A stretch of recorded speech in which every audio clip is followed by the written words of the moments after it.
Oke, kita lanjut lagi ya. Bismillahirrahmanirrahim. Assalamualaikum warahmatullahi wabarakatuh. Setelah kemarin kita membahas tentang mitosis, sekarang kita lanjut ke miosisnya. Mitosis itu kan kemarin itu hanya untuk sel tubuh. Jadi kayak sel paru-paru, terus sel kulit, sel jantung, sel hati. Nah, sekarang kita bicara tentang meiosis. Kalau meiosis ini khusus untuk sel gamet. Sel gamet atau kita sebut sel gamet itu adalah sel yang nantinya akan berfertilisasi, yaitu bisa jadi sel sperma, bisa jadi juga sel ovum atau sel telur. Nah, sel gamet ini terbentuknya ketika oogenesis atau spermatogenesis. Kalau oogenesis berarti ketika proses pembentukan ovum. Kalau spermatogenesis berarti ketika proses pembentukan sperma. Kalau oogenesis itu di perempuan biasanya sebelum menstruasi itu ada pelepasan ovum. Kalau misalnya spermatogenesis di laki-laki berarti sebelum laki-laki itu, kalau sekarang berarti sebelum laki-laki itu mimpi basah. Nah, jadi sebelum menstruasi dan mimpi basah, itu ada yang namanya proses, yaitu proses meiosis, proses pembentukan gamet melalui pembelahan meiosis. Pembelahan meiosis ini sama kayak pembelahan mitosis, hanya saja kalau di meiosis ada 2 tahap. Jadi kan kalau mitosis itu dari profase, metafase, anafase, telofase, beres.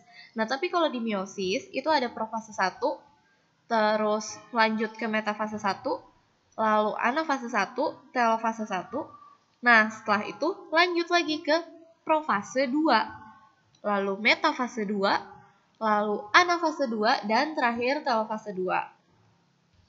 Nah, jadi ada meiosis 1 dan ada meiosis 2. Kalau yang meiosis 1, dia fungsinya adalah mereduce the number of chromosome. Jadi ada pengurangan jumlah kromosom, di mana pengurangan itu dari diploid menjadi haploid. Maksudnya apa? Dari 2N menjadi N, jadi hilangnya setengahnya. Kalau misalnya kromosom manusia itu kan 46, yang tadinya 46, setelah dia bermeiosis 1, maka akan menjadi setengahnya, yaitu 23. Itu.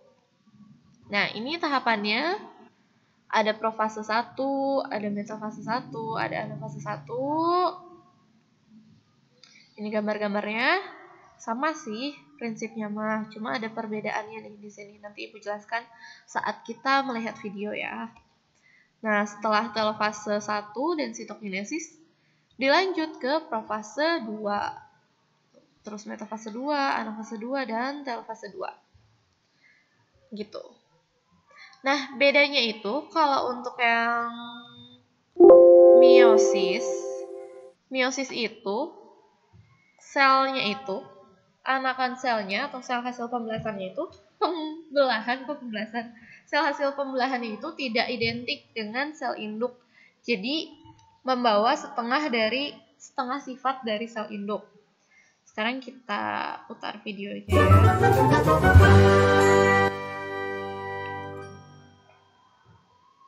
Have you ever wondered how 2 siblings can have the same mom and dad? Nah, katanya, pernahkah kamu bayangkan ada 2 saudara tapi seibu sama sebapak, tapi kok nggak mirip ya gitu. Kok nggak mirip ibunya, kok nggak mirip bapaknya gitu. Kok ada percampuran antara ibu dan bapaknya. Kalau di sini kok yang ini keriting, yang ini lurus gitu. And still look so different? Well, today we're going to talk about a process that makes that possible, a process called meiosis. Nah, kali ini kita akan membahas tentang suatu proses yang membuat hal itu mungkin gitu. Hal itu tuh maksudnya perbedaan antara saudara kandung itu mungkin. Proses tersebut yaitu meiosis. Not to be confused with mitosis, which sounds unfortunately similar. Jangan ketukar sama mitosis makes identical body cells, like kalau mitosis itu membuat sel yang identik dengan sel induk. Jadi dari tadinya skin cells, sel kulit jadi sel kulit lagi, sel perut jadi sel perut lagi. Your skin cells and stomach cells. Recall from our mitosis clip that since it makes identical body cells, mitosis is important for growth and for repair of damage, Ingat or lagi to kalau replace mitosis worn itu out untuk cells. pertumbuhan dan But untuk not penyembuhan luka. meiosis. Meiosis is a process that contributes to genetic variety. Meiosis kalau also meiosis doesn't make ini body dia cells. suatu proses yang berfungsi untuk penurunan sifat dari parental atau dari orang tua ke anak. It makes sperm and egg cells, otherwise known Contohnya itu ialah pembuatan sperma dan egg cell. Egg cell itu ovum atau sel telur gametes, the fancier yang word. disebut sebagai You might recall gamet. that humans have 46 chromosomes. That's how many chromosomes most body cells in your body have. Ini yang kemarin ya, bahwa kalau misalnya di tiap sel manusia itu jumlah kromosomnya ada 46. Ingat lagi, kromosom itu merupakan padatan atau bentuk lain dari DNA ketika suatu sel akan membelah. But there are some human cells that don't have 46 chromosomes. Human sperm cells and egg cells have 23 chromosomes. Nah, ternyata kalau misalnya di seluruh sel manusia itu jumlah kromosomnya 46, tapi khusus untuk di sel sperma dan sel ovum jumlah kromosomnya itu hanya 23 karena setengah dari sel induk. Chromosomes. Why the number difference? Kenapa Well, if a numbernya sperm cell beda? has 23 chromosomes and an egg cell has 23 chromosomes, when they come together, that makes 46 chromosomes. Nah, ketika sel spermanya itu jumlahnya 23, terus sel ovumnya 23, kan untuk membuat embrio itu kan sperma digabung sama ovum, sperma dari ayah digabung sama ovum dari ibu. Nah, ketika spermanya punya 23 kromosom, terus ditambah sama ovumnya dari ibu punya 23 kromosom, dijumlah akan menjadi 46 kromosom. 46 kromosom ini merupakan bentuk utuh dari suatu sel. That will allow a newly formed fertilized egg to develop into a human. Nah, Meiosis inilah is what yang we call cikal bakal suatu sel yang akan membentuk janin. Jadi perpaduan gabungan dari sel ovum dan juga sel sperma. reduction division because you have a starting cell that has 46 chromosomes, and your ending cell, the sperm and egg cells, have only 23 chromosomes. Nah, jadi ini contohnya meiosis. Jadi sel awalnya itu dia punya 46 kromosom nih. Ketika meiosis 1, selnya dari satu ini membelah jadi 2. Di mana yang ini pun 23 sama yang ini juga 23. Berarti ada pengurangan kromosom atau disebut reduction of kromosom. Nah, setelah itu ini meiosis 1. Kemudian sel dari hasil pembelahan meiosis 1 itu membelah lagi menjadi 2 di proses meiosis 2. Jadi kalau meiosis 1 itu menghasilkan 2 sel, kalau di meiosis 2 menghasilkan 4 sel di mana kromosomnya ada 23. Before we can start getting into the stages of meiosis to make gametes, we have to remember what happens before meiosis can even start. Actually, this also happens before mitosis. It's the stage known as interphase. And if you remember, Nah, baik di mitosis maupun meiosis sama ya. Ada fase yang namanya interfase, yaitu fase persiapan sel. Sama ya, kemarin udah dijelaskan. Jadi sebelum meiosis juga ada interfasenya. Dimana yang paling utamanya adalah DNA replication. Jadi DNA-nya harus digandakan, kromosomnya harus digandakan. Yang tadinya satu kromosomnya cuma satu kromatid, ketika setelah ini satu kromatid, masing-masing satu kromatid kan. Nah, setelah interfase menjadi 2 kromatid. Tiap kromosomnya menjadi 2 kromatid. Satu kromatid yang ini, kemudian setelah interfase jadi 2 kromatid. from 46 to 92 chromatids. Little tricky there. We have a detailed video that explains these chromosome numbers before and after replicating in interphase that can be useful for meiosis. Okay, so interphase checklist done. Now we can move Interfase into ini meiosis. beres. You might remember the mitosis stages Kita PMAT. masuk ke The P was for stage-nya prophase, the atau M was for fase-fasenya. metaphase. Ada profase, metafase, anafase, dan telofase. Sama di And the good meiosis news juga is sama. that in meiosis, Pakainya we still ini use those terms. tahapan yang But sama. because meiosis is actually a reduction division, you're going from Nah, hanya saja yang perlu diperhatikan itu adalah di sini nih. Ini kan satu sel awal nih, ini tuh sel awal, sel induk. Di meiosis 1, ini meiosis 1, satu selnya kan membelah jadi 2 sel. Jadi 2 sel di mana lihat ini komposisi kromosom dan kromatidnya. Kalau ketika meiosis 1 yang awalnya 46 kromosom akan menjadi 23 kromosom, di sini juga menjadi 23 kromosom. Begitupun kromatidnya yang tadinya 92 kromatid, setelah pembelahan meiosis akan menjadi 46 kromatid. Nah, sel-sel hasil dari pembelahan meiosis 1 kemudian akan membelah lagi di meiosis 2. Nih, membelah lagi kan jadi 2, tiap sel jadi 2. Di sini tidak ada pengurangan kromosom. Awalnya 23, tetap 23 ya. Hanya saja dia ada pembagian si kromatidnya. Jadi kromatidnya berpisah dari kromosom. Awalnya 46 kromatid, di sini menjadi 23 kromatid. 36 chromosomes to 23, which means you actually divide twice. So instead of mitosis, where you divide one time and do PMAT one time, in meiosis you're going to...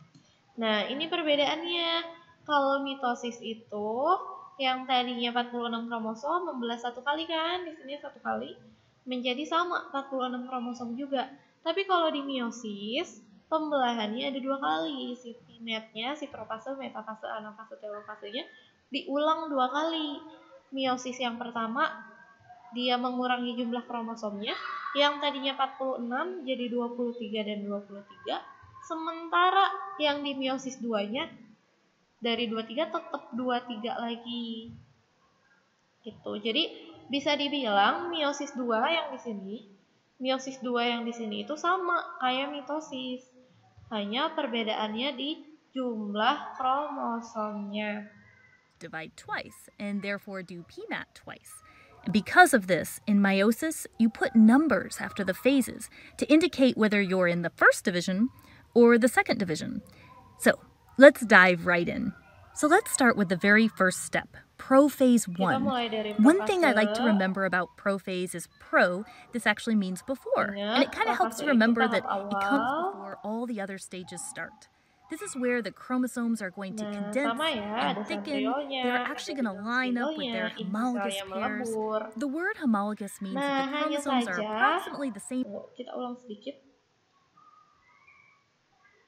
Nah, hanya saja perbedaannya itu di formasi kromosomnya. Jadi ketika di profase 1 meiosis, si kromosomnya itu akan saling mendekat.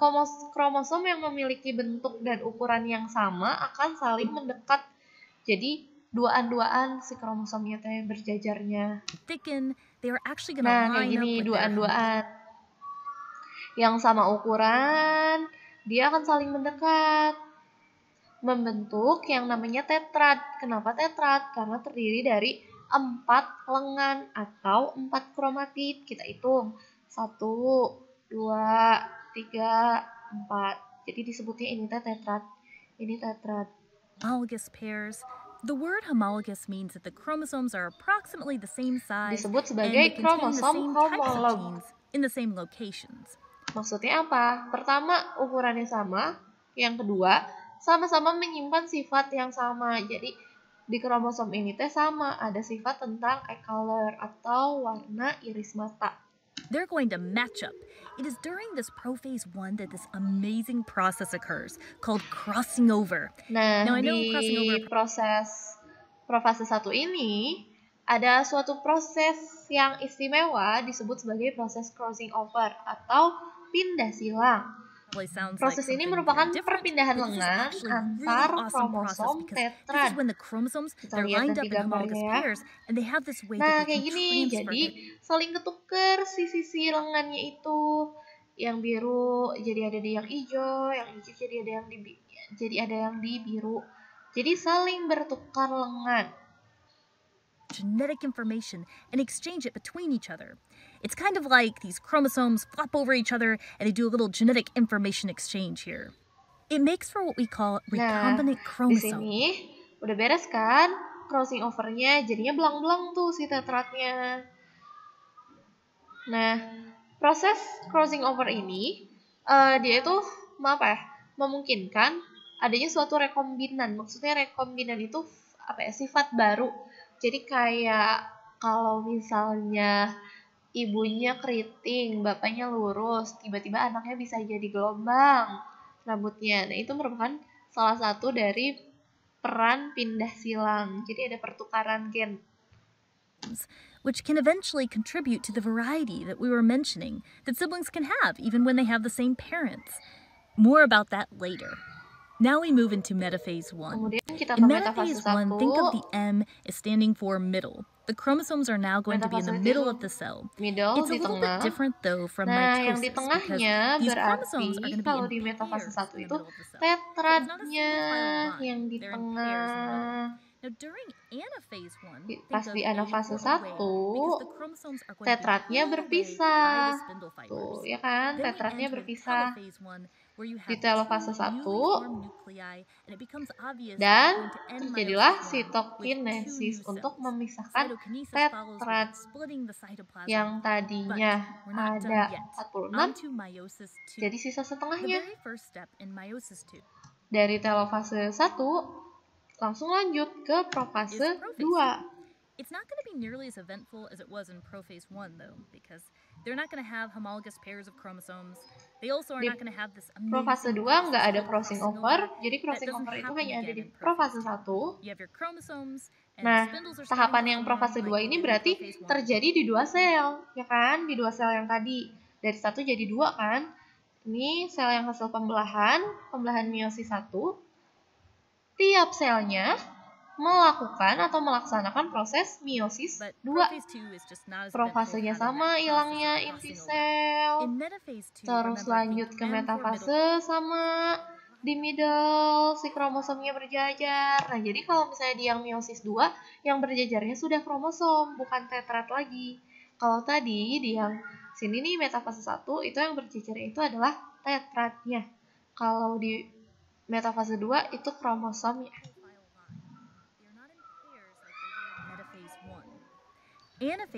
Lanjut ke anafase 2, berarti kromosomnya berpisah menjadi 2 kromatid. Lanjut ke telofase, sama deh. Yang tadinya 1 sel akan menjadi 2 sel, sehingga didapat 4 sel anakan yang jumlah kromosomnya setengahnya. Yang tadinya 46 jadi 23. Gitu. Now, keep in mind that meiosis in males produces sperm cells, and in females it produces egg cells. Because of independent assortment and also crossing over, you're going to have variety. For example, karena ada crossing over, makanya manusia itu bisa bervariasi, mulai dari rambutnya, mulai dari warna kulitnya, warna iris matanya, karena itu merupakan percampuran antara gen bapak dan gen ibu. Makanya ada yang kayak dia teh saudara kandung tapi kok beda, karena ada peristiwa crossing over. They still developed from a unique egg and a unique sperm cell that came together. One last thing to think about. Scientists are often looking into the process of meiosis because sometimes the chromosomes don't separate correctly. Nah, kadang-kadang ada beberapa kromosom yang nggak bisa berpisah kayak gini, jadi tetap pengen nempel gitu, nggak mau dipisahin. Namanya itu non-disjunction. Peristiwa non-disjunction ini bisa menyebabkan sindrom. Nanti Ibu jelasin sindromnya. Jadi ada beberapa kelainan genetik yang disebabkan kegagalan saat proses meiosis. Nah, cukup sekian materinya. Yang kurang paham ya, atau kalau misalnya ada pertanyaan langsung ditulis. Kemudian nanti kita bahas di pertemuan di kelas. Billahi taufiq wal hidayah. Wassalamualaikum warahmatullahi wabarakatuh.